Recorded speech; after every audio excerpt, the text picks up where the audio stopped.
చెన్నుబోయిన వంశీకృష్ణ యాదవ్ గారు ఈరోజు పరిచయం కాదు. ఇది 2009 నేను యువరాజ్యం అధ్యక్షులుగా ఉన్నప్పుడు ఆ రోజు నుంచి ఉత్తరాంధ్రలో చాలా బలమైన యంగ్ లీడర్, డైనమిక్ లీడర్. ఆ రోజు నాకు ఆయన ప్రత్యక్షంగా ఆయన చూశాను ఆ రోజున.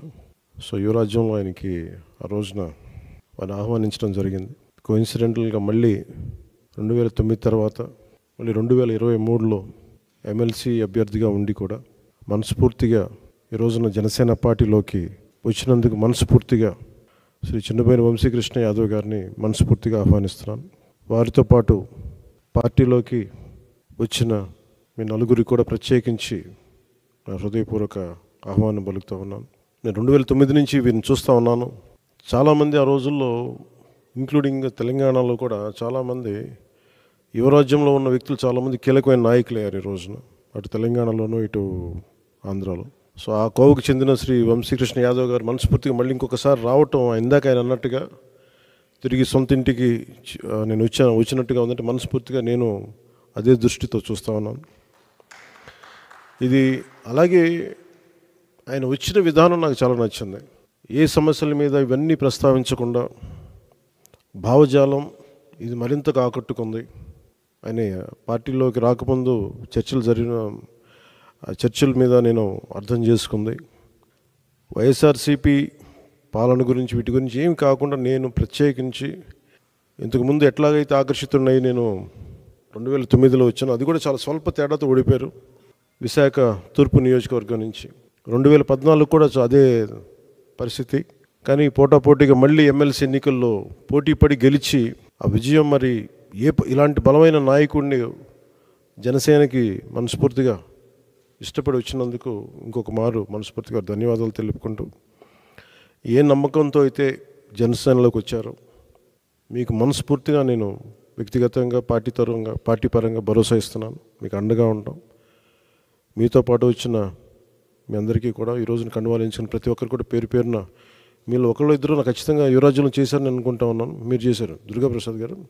సో మీ అందరికీ మరోమారు మనస్ఫూర్తిగా స్వాగతం పలుకుతూ, నేను చూస్తుంది మీకు ఆయనతో పాటు గత దశాబ్దన్నర కాలంగా ఉన్నారు కాబట్టి ఆయనకి ప్రత్యేకించి మీకు చెప్తున్నాను. ఇది ఆయన్ని నేను ఒక నియోజకవర్గం దృష్టితో చూడట్లేదు. అలాంటి బలమైన వ్యక్తులు రాష్ట్రానికి చాలా అవసరం. రాష్ట్ర స్థాయి నాయకుడిగా ఆయన ఎదగాలి. మనస్ఫూర్తిగా దానికి నా వంతు కృషి నేను చేస్తానని మీకు తెలియజేసుకుంటూ, ఆయన నమ్మి మీరు ఇంతకాలం ఆయనతో ఉన్నందుకు మీరు మనస్ఫూర్తిగా భవిష్యత్తులో ఆయనకి మంచి భవిష్యత్తు వేసేలాగా పార్టీ చాలా నిర్మాణాత్మక చర్యలు తీసుకుంటాం. చాలా బలంగా ఆయనకి అండగా ఉంటామని తెలియజేసుకుంటూ, దీనికోసం ఆయన పార్టీలో చేరిక వచ్చిన ఇక్కడ జనసేన నాయకులందరికీ, దీనిని ఒక క్రమంలో తీసుకొచ్చిన పిఎస్సి చైర్మన్ పెద్దలు నాయకులు నాదెండ్ల మనోహర్ గారికి కూడా ప్రత్యేక ధన్యవాదాలు తెలుపుకుంటూ, ఈ సందర్భంలో ఎన్నికలు రాబోతున్నాయి. హార్డ్లీ ఒక 70-80 రోజుల్లో ఉన్నాయి. ఈ ఎన్నికలు ఆంధ్రప్రదేశ్ భవిష్యత్తుని నిర్దేశించే ఎన్నికలు ఇవి. ఏ అభివృద్ధి కోసం అయితే మీరు అందరూ అహిర్నిశలు వైసీపీకి దాదాపు 2014 నుంచి ఆవిర్భావం నుంచి ఆయన పనిచేసిన వ్యక్తి. అంటే మీ అందరి ఆశలు కూడా ఉత్తరాంధ్ర అభివృద్ధి కానీ మీ వ్యక్తిగతంగా మీరు ఎదగడంతో పాటు ఉత్తరాంధ్ర అభివృద్ధి, రాష్ట్ర అభివృద్ధిని ఆకాంక్షించే మీరు చేశారు.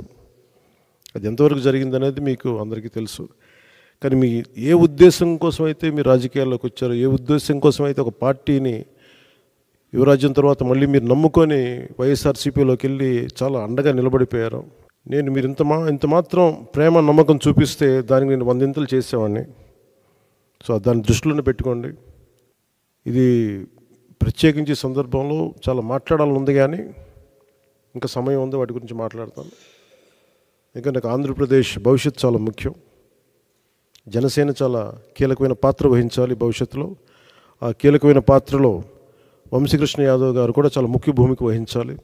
దానికి నా వంతు కృషి చేస్తానని తెలియజేసుకుంటే మీ అందరికీ ధన్యవాదాలు తెలుపుకుంటూ సెలవు తీసుకున్నాను. జై జనసేన, జై హింద్.